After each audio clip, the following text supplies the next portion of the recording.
ഒരു കാര്യം കൂടി എനിക്ക് മിനിസ്റ്ററോട് പറയാനുണ്ട്.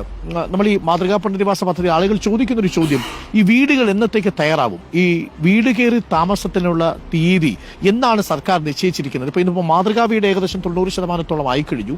അങ്ങനെയാണെങ്കിൽ ഈ വേഗതയിലാണ് പോകുന്നതെങ്കിൽ നിലവിലുള്ള കാലാവസ്ഥ കൂടി പരിഗണിച്ചാൽ ജനുവരി 1-ാം തീയതിയൊക്കെ ആകുമ്പോഴേക്ക് നമുക്ക് വീട് കയറി താമസിക്കാൻ കഴിയുമോ എന്നൊരു ചോദ്യമുണ്ട്. കാര്യം 1.5 വർഷമാകും അപ്പോഴേക്കും. അരുൺ, ഞാനൊരു ചെറിയ കാര്യം ഒന്ന് സൂചിപ്പിച്ചതിലേക്ക് കിടക്കാം. അരുൺ പറഞ്ഞതുപോലെ അതാവുമ്പോഴേക്കും 1.5 വർഷമാകും എന്നൊരു പ്രശ്നം സ്വാഭാവികമായിട്ടും ശരിയായിരിക്കും സമയപരിധി വെച്ച്. പക്ഷെ നമ്മൾ ഈ ദുരന്ത ബാധിതരായിട്ടുള്ള ആളുകളുടെ മുമ്പിൽ ബോധ്യപ്പെടുത്താൻ റിപ്പോർട്ടറിനെ പോലെ ഒരു വലിയ മാധ്യമത്തിലൂടെ പറയാനുള്ള ഒരു ചെറിയ ഫ്ലാഷ് ബാക്ക് ഞാനൊന്ന് സൂചിപ്പിച്ചോട്ടെ. ആഗസ്റ്റ് 23-ാം തീയതി ദുരന്തം നടന്ന 23-ാം ദിവസം ഇവിടെ നേരിട്ട് വന്ന അന്നത്തെ ചീഫ് സെക്രട്ടറി ആയിരുന്ന ശ്രീ വേണു IAS മുഴുവൻ ദുരന്ത ബാധിതരോടും, റിപ്പോർട്ടർ ഉൾപ്പെടെ എല്ലാ ചാനലുകളും റിപ്പോർട്ട് ചെയ്തതുപോലെ മുഴുവൻ ദുരന്ത ബാധിതരോടും ക്യാമ്പുകളിലുള്ളവർ ഉൾപ്പെടെ വീഡിയോ കോൺഫറൻസിലൂടെ കണ്ട് പുനരധിവാസത്തെക്കുറിച്ചുള്ള നിങ്ങളുടെ സങ്കല്പം എന്താണ് എന്ന് ചോദിക്കുകയുണ്ടായി. ഒരുപക്ഷെ ഇന്ത്യയിൽ നടന്ന ദുരന്ത മുഹൂർത്തങ്ങളിലെ പുനരധിവാസ പ്രവർത്തനങ്ങളിൽ ഒരു ആദ്യാനുഭവമായിരിക്കും. അവിടെ കോമണായി വന്ന ഒറ്റ കാര്യമേ ഉള്ളൂ: ഞങ്ങളെ പല സംഘടനകളുടെ കൈകളിലേക്ക് വിട്ടു, പല വഴികളിലേക്ക് വിട്ടുപോകരുത്. സുനാമി ദുരന്തത്തിന്റെ പുനരധിവാസവുമായി ബന്ധപ്പെട്ട പലവിധത്തിലുള്ള അനുഭവങ്ങൾ നമ്മുടെ മുമ്പിലുണ്ട്. അവർ പറഞ്ഞു, ഞങ്ങൾ പുത്തുമലയിലും ചൂരൽമലയിലും ഒക്കെ വഴിമാറി സഞ്ചരിച്ച് പല ദുരന്തങ്ങളിൽ ഒറ്റപ്പെട്ടു പോയവരാണ്. ഇനി പുനരധിവാസത്തിൽ ഞങ്ങളെ ഒറ്റപ്പെടുത്തരുത്, ഞങ്ങൾക്ക് ഒരിടത്തു താമസിക്കണം. അത് ഈ മേപ്പാടിക്കകത്തോ മേപ്പാടിയോട് ചേർന്നോ ആയിരിക്കണം. ഇതായിരുന്നു ആഗസ്റ്റ് 23-ന് മഹാഭൂരിപക്ഷം വരുന്ന ദുരന്തബാധിതരെ ഉന്നയിച്ച പ്രശ്നം. അങ്ങനെ വരുമ്പോൾ ഭൂപരിഷ്കരണ നിയമപ്രകാരം 15 ഏക്കറിൽ കൂടുതൽ ഭൂമി സ്വന്തമാക്കി വെക്കണമെങ്കിൽ ഭൂപരിഷ്കരണ നിയമത്തിന്റെ 81 പ്രകാരമുള്ള എക്സംഷൻ കിട്ടി ഏതെങ്കിലും ഒരു കാര്യത്തിന് വേണ്ടി മാറ്റിവെക്കപ്പെട്ട ഭൂമിയായിരിക്കണം.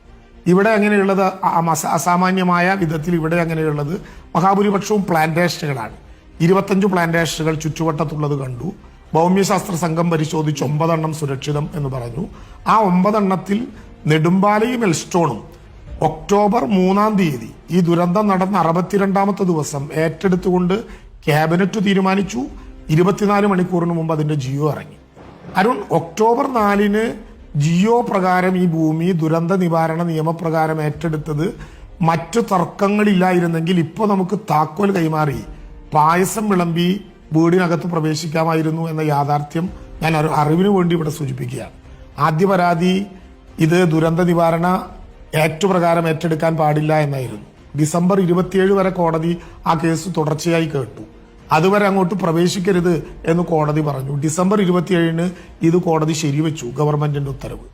പിന്നെ അടുത്ത പ്രശ്നം വന്നു. ഡിസംബർ 27-ന് ഇത് പ്രഖ്യാപിച്ച് ജനുവരി 1-ന്റെ പ്രഭാതത്തിൽ തന്നെ ഞങ്ങളൊരു വിശാലമായിട്ടുള്ള പ്ലാൻ ഉണ്ടാക്കി.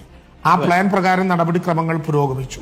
അത് പുരോഗമിച്ച് അകത്തുള്ള പരിശോധനകൾ, ടോപ്പോഗ്രാഫിക്കൽ, ജിയോഗ്രാഫിക്കൽ, ഫിസിക്കൽ പരിശോധനകളും LARR 2013 അനുസരിച്ചുള്ള നഷ്ടപരിഹാരവും 2 മാസത്തിനുള്ളിൽ കാൽക്കുലേറ്റ് ചെയ്ത് മാർച്ച് 27-ന് തറക്കല്ലിടാൻ നമ്മൾ തയ്യാറായി. അപ്പോൾ കോടതി പറഞ്ഞു, നിങ്ങൾ തറക്കല്ലിട്ടോളൂ, പക്ഷെ നഷ്ടപരിഹാരത്തെ സംബന്ധിച്ച് കോടതിക്ക് അവസാനമായി ഒന്ന് കേൾക്കാനുണ്ട്.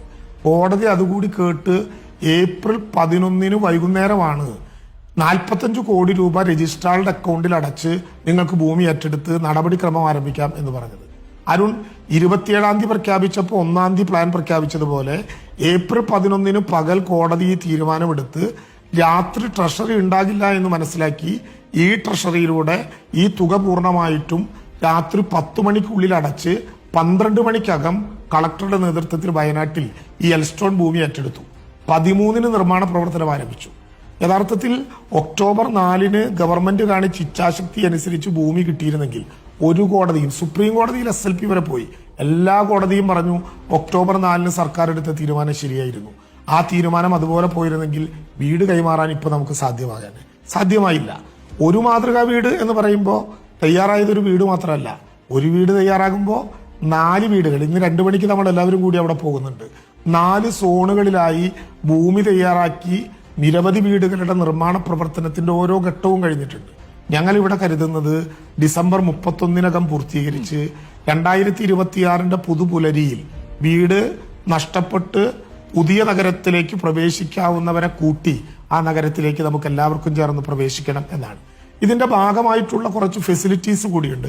കോമൺ അനിമിറ്റീസ്, അതായത് മാർക്കറ്റ്, അംഗനവാടി, കളിക്കളം, നീന്തൽക്കുളം, ക്ലബ്ബ്, അത് ആ പ്രതീക്ഷ കുറച്ചുകൂടി ഒരു 3 മാസക്കാലം കൂടി വേണ്ടി വരും. വീടുകളുടെ നിർമ്മാണം നമ്മൾ നേരത്തെ ചർച്ച ചെയ്തതാണ് മിനിസ്റ്റർ. ഞാൻ സമയത്തിന് പരിമിതി ഉള്ളതുകൊണ്ടാണ്. അപ്പോൾ അതൊരു പ്രതീക്ഷയാണ്. അങ്ങ് പറഞ്ഞതുപോലെ ജനുവരി മാസം 1-ാം തീയതി തന്നെ നമുക്ക് കയറാം എന്നുള്ളൊരു പ്രതീക്ഷ നമ്മുടെ മുന്നിലുണ്ട്.